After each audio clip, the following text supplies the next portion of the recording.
Hi there. Today we are looking at the derived attribute replace type. Ideally, your product feed should be clean and consistent, but in practice, data often arrives with inconsistencies.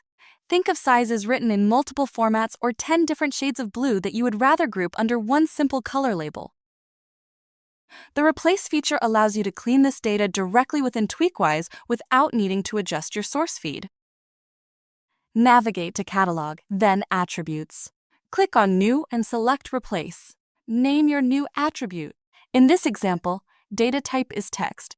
Now select the source attribute you want to base it on. We will use the color attribute to clean up our color filtering.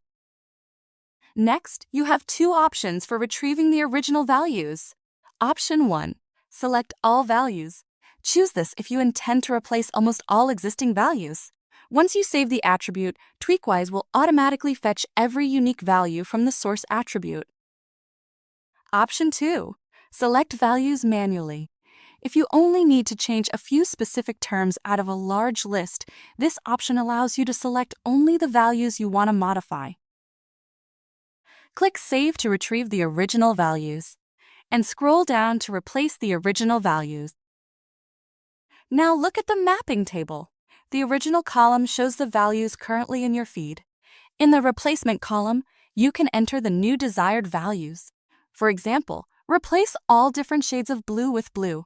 You can even assign multiple replacement values to a single original term by pressing Enter after each one. For instance, you could replace a complex color name like black-white with two separate tags, black and white. What happens to the values you don't manually replace? You have three choices. Keep the original value. Use this if a value like beige is already correct and doesn't need a change. Use a fixed value.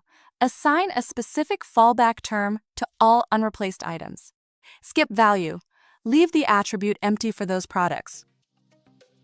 To summarize, the Replace attribute is perfect for cleaning up inconsistent data like colors and sizes.